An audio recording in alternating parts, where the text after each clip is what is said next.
और प्रशासन के लोगों से मैं निवेदन करता हूं, आरजू करता हूं कि जिन लोगों के साथ जुल्म और सितम कर रहे हैं उन्हें बैठा कर बात करने का काम करें। अगर बैठा के बात करने से अगर आपका रास्ता निकल जाता है तो ठीक है। मैं हाई कोर्ट और सुप्रीम कोर्ट के रास्ते से, जिस रास्ते पे उन्होंने हाई कोर्ट से स्टे ले आए हैं, उस स्टे के सवाल पर आप उनसे बैठ के बात करिए। कानून अपना काम करे और अधिकारी अपना काम करे। अगर अधिकारी ही कानून हो जाएंगे, high court, district court, supreme court हो जाएंगे, तो फिर अदालतें बंद हो जाएंगी, जनता कहाँ जाएगी। लेकिन हमारी इबादतगाहें हैं, हमारी खानकाएं हैं, हमारी कब्रें हैं पुरखों की, बाबा अजदादों की। हमारी मस्जिदें हैं, पुकार पुकार के मोहब्बत का पैगाम दे रही हैं। तो नफरत करने वाले से हम सिर्फ यही कहेंगे, सियासत के अंदर मजहबी नारे नहीं लगाए जाते। लोकतंत्र है, जमहूरियत है, सबको बोलने का अधिकार है, लेकिन जमहूरियत के अंदर वाणियों के ऊपर कंट्रोल होना चाहिए, जुबान के ऊपर कंट्रोल होना चाहिए। किसी हिंदू भाई या मुस्लिम भाई का दिल न दुखे, चाहे वो हिंदू नेता हो चाहे मुस्लिम नेता हो। हम उसे आरजू और निवेदन कर रहे हैं कि वो हिंदुस्तान की तहजीब से जुड़ते हुए अपनी जुबान को खोले और हिंदुस्तान को मोहब्बत के रास्ते पर ले चलने का काम करे। साथियों नमस्कार, और आप देख रहे हैं कांडी बनारसी। कांडी बनारसी में आपका स्वागत है। दाल मंडी चौड़ीकरण को लेकर लगातार विवाद बढ़ता जा रहा है और हमारे साथ बातचीत करने के लिए हैं इस्तेकबाल कुरैशी जी हैं, जो समाजवादी पार्टी के दिग्गज नेता और भावी प्रत्याशी विधानसभा। सीधे तौर पर हम बातचीत करते हैं कि दाल मंडी को लेकर इनकी प्रतिक्रिया क्या है।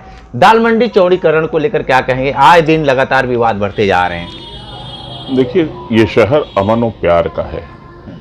ये शहर विकास के रास्ते को लेकर किसी को उजाड़ कर, जहाँ पे लाखों लोग बासिंदे हों, रोजगार हो, कारोबार हो और तमाम तरीके की ज़रूरियात की वहाँ से चीज़ पूरी होती रही हो, वहाँ पे हर मजहब मिल्लत के लोग काम करते हैं, चाहे वो हिंदू हो, चाहे मुसलमान हो, चाहे सिख हो, चाहे ईसाई, सबकी दुकानें वहाँ पर हैं।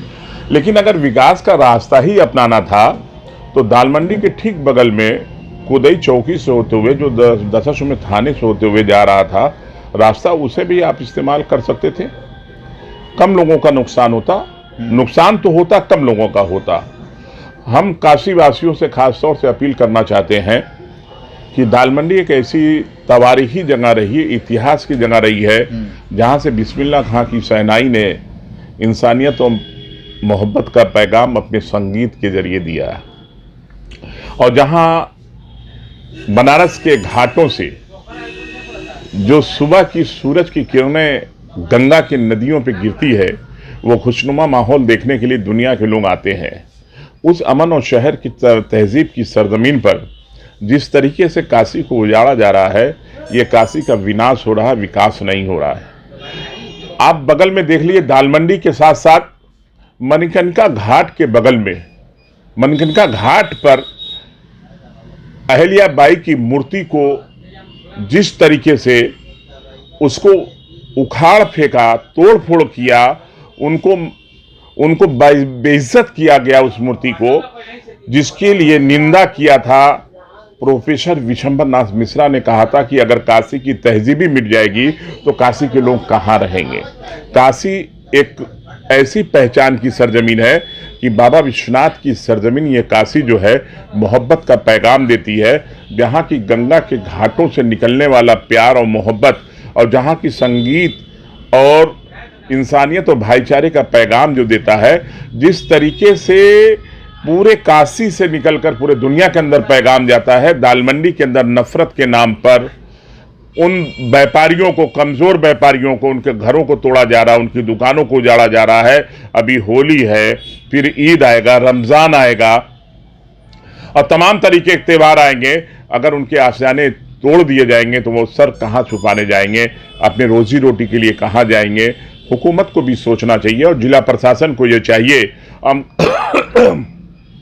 खासतौर से काशी के लोगों से अपील करते हैं, ये काशी मोहब्बत की है, इसे अमन चैन के साथ मोहब्बत और प्यार के साथ का पैगाम दें। और प्रशासन के लोगों से मैं निवेदन करता हूं, आरजू करता हूं कि जिन लोगों के साथ जुल्म और सितम कर रहे हैं उन्हें बैठा कर बात करने का काम करें। अगर बैठा के बात करने से अगर आपका रास्ता निकल जाता है तो ठीक है। मैं हाई कोर्ट और सुप्रीम कोर्ट के रास्ते से, जिस रास्ते पे उन्होंने हाई कोर्ट से स्टे ले आए हैं, उस स्टे के सवाल पर आप उनसे बैठ के बात करिए।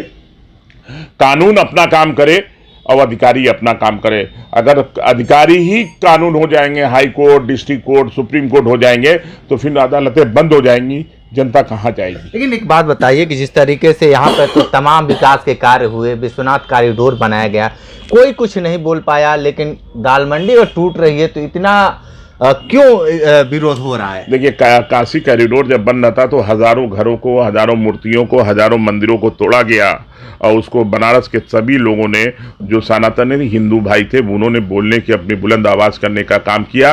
लेकिन जिला प्रशासन ने और हुकूमत ने उन्हें आवाज़ को दबा दिया। ये जमहूरी निज़ाम को, लोकतंत्र को हिटलरशाही की तरह हुकूमत चलाई जा रही है। इस तरीके से हुकूमत नहीं चलाई जाती है। हुकूमत सबको साथ लेकर चल के चलाई जाती है। विपक्ष और सत्ता दोनों से बात की जाती है कि कहाँ सरकार का, कहाँ जनता का फायदा हो रहा, कहाँ जनता का नुकसान हो रहा है। इस सवाल पर हुकूमत चलानी चाहिए। ये गलत बात है कि काशी कॉरिडोर हो रहा था तो हंगामा नहीं हुआ, उस पर भी हंगामा किया। समाजवादी पार्टी ने भी बोलने का काम किया, कांग्रेस ने भी बोलने का काम किया, इंडिया गठबंधन के तमाम साथी बोलने का काम किए। वही अहिल्याबाई की मूर्ति के सब जो तोड़ी गई है, समाजवादी पार्टी के लोगों ने सबसे पहले बढ़ चढ़कर, और कांग्रेस के लोगों ने आवाज बुलंद करने का काम किया। इंडिया गठबंधन के लोगों ने। हुकूमत गलत कर रही है और जुल्म हमेशा बरकरार नहीं रहता, जुल्म एक ना एक दिन खत्म होता है। एक बात बताइए कि जिस तरीके से ओवैसी का लगातार बयान आ रहा है, राजनीतिक बयान आ रहा है कि बुर्का वाले को सीएम की बातें कर रहे हैं, क्या मानते हैं? आप भी चाहते हैं क्या ऐसा? देखिए, उत्तर प्रदेश एक ऐसा प्रदेश है जहां हर जात मजहब के लोग रहते हैं। कम्युनिज्म के खिलाफ हमने आज़ादी के बाद भी आवाज़ को बुलंद किया। हमारे बाबा उस्ताद ने, उलमा इकराम ने, और आज भी हम कम्युनिज्म के खिलाफ आवाज़ को बुलंद करते हैं। चाहे वो हिंदुत्व कम्युनिज्म हो, चाहे मुस्लिमों का नफरत की आवाज़ बुलंद कर रहा हो। हम उत्तर प्रदेश के अंदर जब तक ओवैसी के वालिद मोहतरम ओवैसी साहब हैदराबाद थे, तो हम उत्तर प्रदेश और बिहार के अंदर एक अच्छा मुस्लिम नुमाइंदों को भेजने का काम करते थे। नफरत की बात जब जब उठेगी तो नफरत से मोहब्बत को नहीं बनाया जा सकता, मोहब्बत से नफरत को काटा जा सकता है। उत्तर प्रदेश एक ऐसा प्रदेश है जहां पर हर मजहब और मिल्लत के लोग रहते हैं और हर मजहब की यहाँ पे इबादत गाहें हैं। ओवैसी साहब को चाहिए कि इस तरीके की भाषाओं के पे अपने पाबंदी लगाएं और उत्तर प्रदेश के अंदर इंडिया गठबंधन को लड़ने के लिए, के खिलाफ बोलने के लिए। हम तो आज़ाद हिंदुस्तान जब हुआ, उसके बाद जब हिंदुस्तान और पाकिस्तान का बंटवारा हुआ, जो मौलाना आज़ाद और गांधी को चाहने वाले थे वो अपने मादरे वतन में रह गए, और जो मौलाना जिन्ना की नफरत की बात को मानने वाले थे वो दूसरे मुल्क चले गए। हम तो मौलाना आज़ाद और गांधी के रास्ते पे, बाबा साहब के संविधान के रास्ते पे हिंदुस्तान को अपना वतन समझा, और वतन हमारा है। हम इसी मिट्टी के ऊपर, इसी मिट्टी के खाक से बने, इसी मिट्टी के खाक में मिल जाएंगे। हम इसी मिट्टी के, हम अपने मादरे वतन के ऊपर 5 वक्त की नमाज पढ़ते हैं और हर वक्त 5 वक्त हम इस मिट्टी जमीन को चूमते हैं, सजदा करते हैं। हमारी इबादत गाहें हैं, हमारी खानकाएं हैं, हमारी कब्रें हैं पुरखों की, बाबा उस्तादों की। हमारी मस्जिदें हैं, पुकार पुकार के मोहब्बत का पैगाम दे रही हैं। तो नफरत करने वाले से हम सिर्फ यही कहेंगे, सियासत के अंदर मजहबी नारे नहीं लगाए जाते। लोकतंत्र है, जमहूरियत है, सबको बोलने का अधिकार है, लेकिन जमहूरियत के अंदर वाणियों के ऊपर कंट्रोल होना चाहिए, जुबान के ऊपर कंट्रोल होना चाहिए। किसी हिंदू भाई या मुस्लिम भाई का दिल न दुखे, चाहे वो हिंदू नेता हो चाहे मुस्लिम नेता हो। हम उसे आरजू और निवेदन कर रहे हैं कि वो हिंदुस्तान की तहजीब से जुड़ते हुए अपनी जुबान को खोले और हिंदुस्तान को मोहब्बत के रास्ते पर ले चलने का काम करे। जुल्म जब जब बड़ा है तो नफरत के खिलाफ हिंदू और मुसलमानों ने मिलकर भाईचारे और इंसानियत का पैगाम दिया है। हम काशी ही नहीं बल्कि उत्तर प्रदेश ही नहीं बल्कि हिंदुस्तान के लोगों से कहना चाहते हैं, आओ नफरत के खिलाफ हम सब मिलकर मोहब्बत का पैगाम दे और मिलकर मोहब्बत के साथ नफरत के खिलाफ लड़ने का काम करें।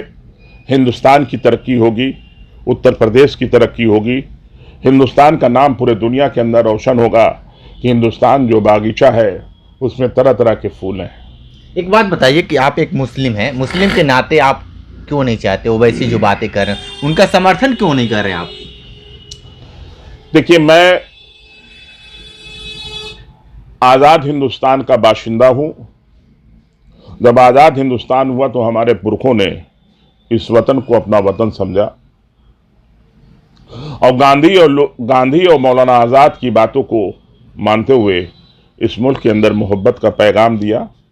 हम नफरत के खिलाफ हमेशा लड़े हैं और आज भी हम नफरत के खिलाफ, समाजवादी पार्टी के लोग, इंडिया गठबंधन के लोग मजबूती के साथ, चट्टान के साथ नफरत के खिलाफ हम खड़े रहेंगे।